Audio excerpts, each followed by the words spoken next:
عام طور پہ لوگوں کے ذہنوں کے اندر یہ تاثر پایا جاتا ہے، لوگوں کو بہکانے کی کوشش کی جاتی ہے کہ شاید اسلام غیر مسلموں کو حقوق نہیں دیتا، اقلیتوں کو کوئی حق نہیں ملتا، انہیں کوئی تحفظ نہیں ہے، تو اس طرح کی باتیں کر کے عوام کو گمراہ کیا جاتا ہے۔ لبرل طبقہ وہ اسی کوشش میں رہتا ہے کہ بس کسی نہ کسی طرح ہم لوگوں کو اسلام کے خلاف بھڑکائیں اور انہیں بتائیں کہ اسلام کو محبت والا، نرمی والا دین نہیں ہے، یہ تو بڑا سخت مذہب ہے۔ تو اسی حوالے سے جو کچھ غلط فہمیاں ہیں ان کے ازالے کے لیے یہ گفتگو کا عنوان ہے۔ اللہ تعالیٰ نے واضح طور پہ قرآن کریم کے اندر اعلان کر دیا لا اکراہ فی الدین، دین کے اندر کوئی سختی نہیں ہے، کوئی جبر نہیں ہے، یعنی کوئی بندہ کسی غیر مسلم کو زبردستی مسلمان نہیں کر سکتا، وہ اس کی مرضی ہے، وہ چاہے تو کلمہ پڑھے چاہے تو نہ پڑھے۔ اور غیر مسلم اگر کسی اسلامی ریاست کے اندر رہتے ہیں تو انہیں مکمل حقوق فراہم کیے جاتے ہیں۔ نبی پاک علیہ السلام نے نجران کے عیسائیوں کے ساتھ 8 ہجری میں ایک معاہدہ کیا تھا، اور اس کی شرائط کے اندر آپ نے یہ لکھا تھا کہ ہر غیر مسلم جو ہماری ریاست میں ہمارے زیر تسلط رہے گا، جو ذمہ ہے، اس کی عزت کی حفاظت مسلمانوں کے ذمہ ہوگی، اس کے مال کی حفاظت مسلمانوں کے ذمہ ہوگی، اور یہاں تک فرمایا کہ اگر کوئی ان غیر مسلموں کے اوپر حملہ کرتا ہے، کوئی دوسرے ملک والا کسی دوسرے علاقے سے آ کے کوئی فوج اگر ان غیر مسلموں پر حملہ کرتی ہے جو مسلمانوں کے زیر تسلط ہیں، جو ذمہ ہیں، جو اسلامی ریاست میں رہتے ہیں، تو فرمایا کہ مسلمان ان لوگوں کے ساتھ جنگ کر کے ان غیر مسلموں کا تحفظ کریں گے کہ یہ جب ہمارے تسلط میں آگے ہیں، یہ ہماری امانت میں آگے ہیں، تو اب ان کی حفاظت کرنا یہ مسلمانوں کے اوپر لازم ہے۔ کسی بھی اسلامی ریاست کے اندر جب غیر مسلم آ جاتے ہیں، وہ ذمہ بن کے رہتے ہیں، تو ان غیر مسلموں کو وہی حقوق دیے جاتے ہیں جو عام مسلمانوں کو ملتے ہیں۔ یہ فرق نہیں رکھا جاتا کہ یہ عیسائی ہے تو اسے اتنی عزت دینی ہے، یہ عیسائی ہے تو اسے اتنے حقوق دینے ہیں، مسلمانوں کے اتنے حقوق دینے ہیں۔ بطور شہری سب کو برابر کے حقوق دیے جاتے ہیں، وہ جان مال آبرو کا تحفظ ہو، وہ ان کی بیسک نیڈز ہوں، وہ انصاف کا معاملہ ہو، تمام معاملات کے اندر اسلام ان غیر مسلموں کو مکمل حقوق فراہم کرتا ہے۔ اس معاہدے پر جانبین میں اتفاق ہوا اور نبی پاک علیہ السلام نے خود انہیں یہ تحفظ فراہم کیا۔ کئی علاقے ایسے تھے جو مسلمانوں نے فتح کیے، ان علاقوں کے اندر عیسائی کثرت کے ساتھ تھے۔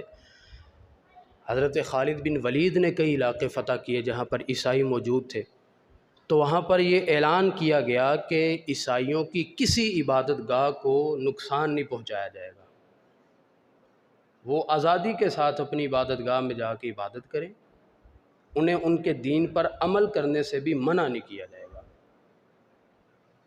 ہمارا واضح طور پہ یہ اعلان ہے کہ اگر کوئی حضرت عیسیٰ علیہ السلام کو خدا کا بیٹا کہتا ہے تو وہ کافر ہے، لیکن اس کے باوجود اگر اسلامی ریاست کے اندر ذمہ ہیں، وہ غیر مسلم اقلیت ہیں، تو انہیں یہ حقوق دیے جاتے ہیں کہ وہ اپنی عبادت گاہ میں جا کے اپنے مذہب کے مطابق مکمل طور پہ عمل کریں، کوئی انہیں منع نہیں کرتا۔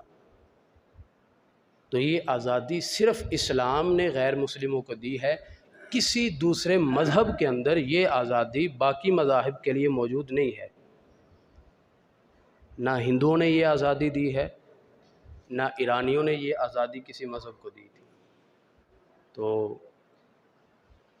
انہوں نے اپنے مفتوحہ علاقوں کے ساتھ جو سلوک کیا تھا، یہاں کے لوگوں کو انہوں نے قتل کر دیا، گھروں پہ قبضے کر لیے، عبادت گاہوں کو انہوں نے تباہ کر دیا۔ ایران کے اندر جب ایرانیوں نے قبضہ جمایا، دیگر ممالک کے اندر رومیوں کا جب تسلط ہوا، تو انہوں نے وہاں پر اپنے مفتوحہ علاقوں میں یہی سلوک کیا۔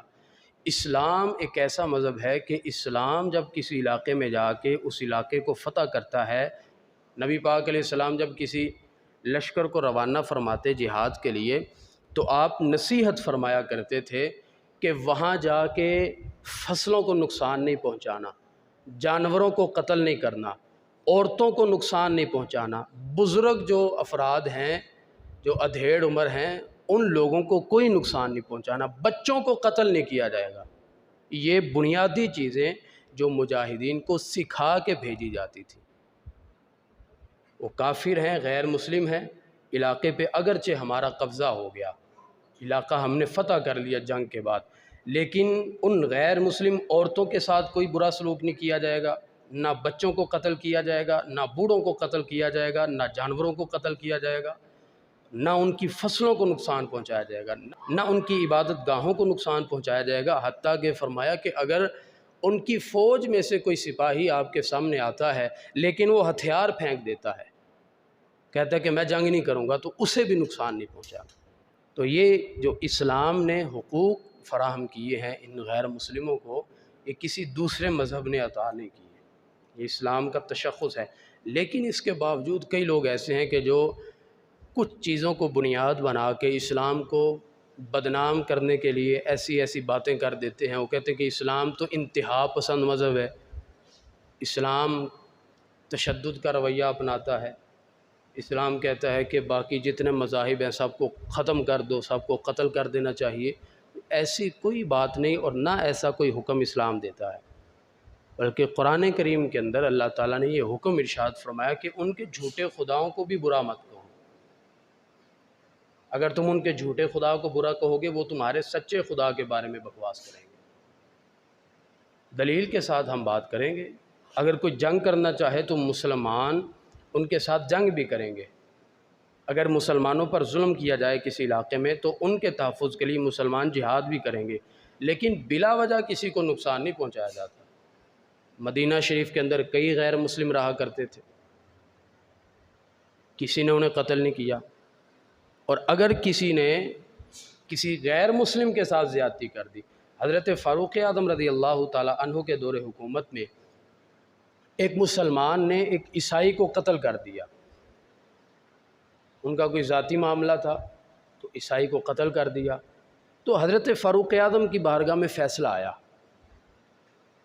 تو حضرت فاروق اعظم رضی اللہ تعالی عنہ نے انصاف کرتے ہوئے اس مسلمان قاتل کو اس غیر مسلم مقتول کے ورثاء کے حوالے کر دیا۔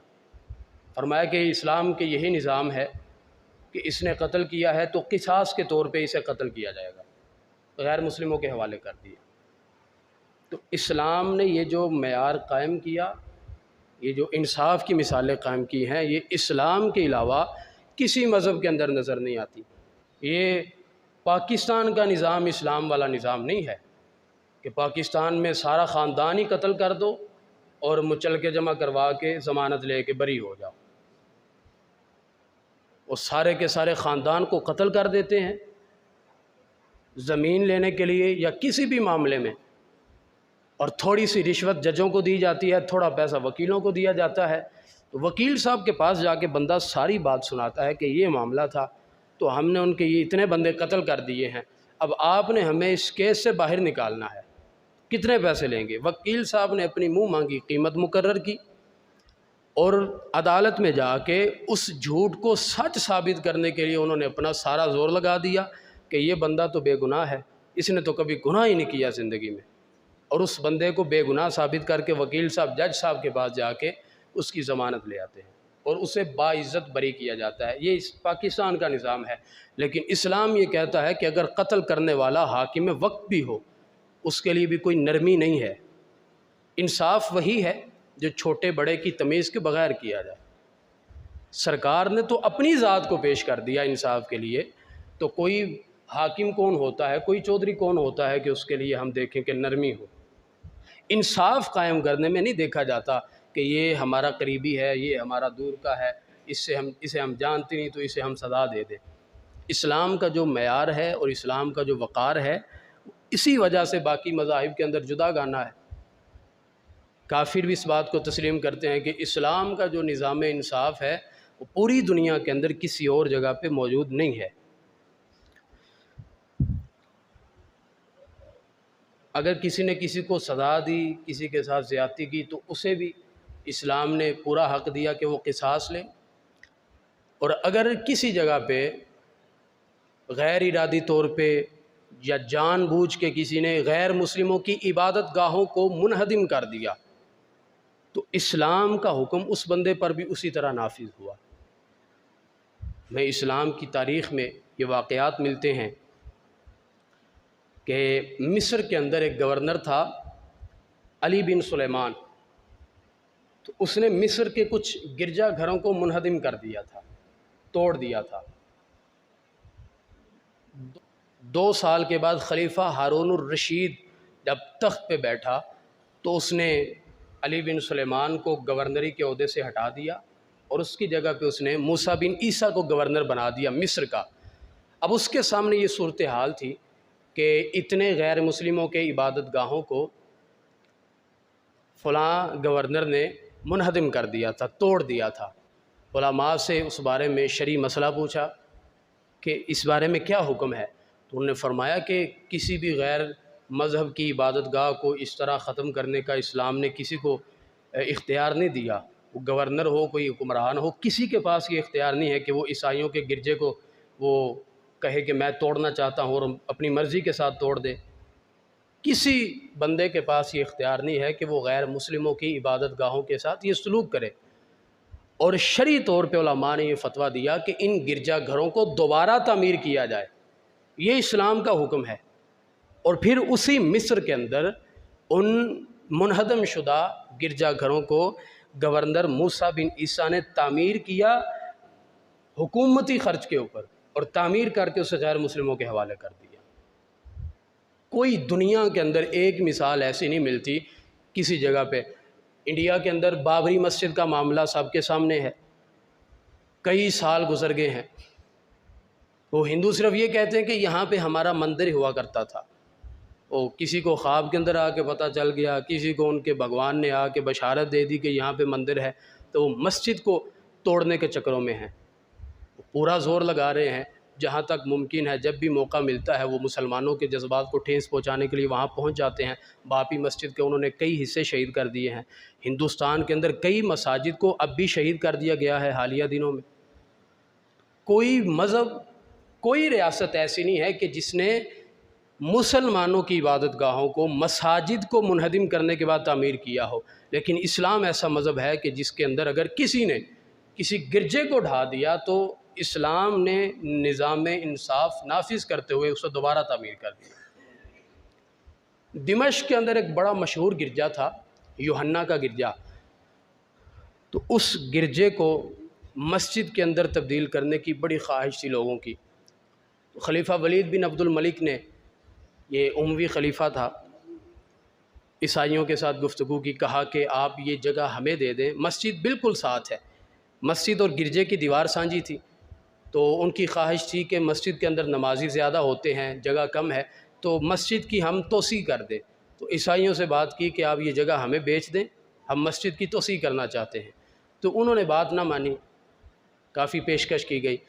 تو اب وہ خلیفہ تھا، بادشاہوں کے کچھ ذہن بھی بعض اوقات الٹ ہو جاتے ہیں. تو ولید بن عبد الملک نے زبردستی اس گرجے کو ختم کر دیا اور اسے مسجد بنا دیا، ساری جگہ مسجد بن گئی. اب اس کے بعد اس کے بہنوئی حضرت عمر بن عبد العزیز جب خلیفہ بنے تو عیسائی درخواست لے کے ان کے پاس آئے، کہا کہ ہمارا گرجا تھا، آپ سے پچھلے بادشاہ نے، آپ کے سالے نے وہ زبردستی اس گرجے کو منہدم کر کے مسجد بنا دیا ہے، تو ہم آپ کے پاس انصاف لینے کے لیے آئے ہیں. انہوں نے یہ نہیں دیکھا کہ یہ غیر مسلم ہے تو اب ان کے ساتھ ہم جبر و تشدد کا سلوک کریں گے. تو حضرت عمر بن عبد العزیز نے شرعی طور پر رہنمائی لے کے یہ حکم جاری کیا کہ جو گرجے کی جگہ ہے اس جگہ پہ دوبارہ گرجا تعمیر کیا جائے. جو اس جگہ کے مالک ہیں ان کی مرضی ہے گرجا تعمیر کرنے کی، وہاں پہ گرجا تعمیر کیا جائے. جب یہ حکم وہاں پہ پہنچا دمشق کے اندر کہ خلیفۃ المسلمین نے یہ حکم جاری کر دیا کہ یہاں پہ گرجا دوبارہ تعمیر کرو، تو لوگ مسلمان اب پریشان ہو گئے، مسلمانوں کی حالت غیر ہو گئی. ہم نے اس جگہ پہ نمازیں پڑھی ہیں، اس جگہ پہ ہم اللہ تعالیٰ کی توحید کا درس دیتے رہے ہیں، تو اس جگہ پہ دوبارہ اب شرک ہوگا. تو بعد میں گفتگو ہوئی، آپس میں مصالحت ہوگی، اور ان عیسائیوں نے اس انصاف سے متاثر ہو کے کہا کہ ہم اس جگہ کو مسلمانوں کے لیے وقف کرتے ہیں. اسلام کا یہ معیار ہے اور یہ وقار ہے کہ وہ غیر مسلموں کی ہر لحاظ سے وہ فیور کرتا ہے، انہیں مکمل حقوق فراہم کرتا ہے، ان کی عبادت گاہوں کو تحفظ دیتا ہے، کسی کو بھی بلا وجہ نقصان پہنچانے کی اجازت نہیں دیتا. یہ اسلام کے وہ حقوق ہیں جو اسلام نے غیر مسلموں کو دیے ہیں. دنیا کے اندر کوئی دوسرا دین، کوئی دوسرا مذہب یہ تصویر پیش نہیں کر سکتا کہ ان کے مذہب کے اندر یا ان کی ریاست کے اندر اسلام کو یا باقی مذاہب کو یہ حقوق دیے جاتے ہیں. آزادی اظہار رائے کا نام تو سارے لیتے ہیں، لیکن فرانس کے اندر برقع پہننے پہ پابندی ہے، داڑھی رکھنے پہ پابندی ہے. کئی ممالک ایسے ہیں کہ جہاں پہ اسلامی لباس پہننا منع ہے، آپ سر عام عبادت نہیں کر سکتے. تو یہ اسلام کے اوپر تو پابندیاں موجود ہیں، لیکن اسلام نے کسی دوسرے مذہب کے اوپر یہ پابندیاں نہیں لگائی. کوئی کافر ہے، غیر مسلم ہے، تو اپنے مذہب کے اوپر عمل کرے، اسے منع نہیں کیا جاتا. یہ وہ حقوق تھے جو اسلام نے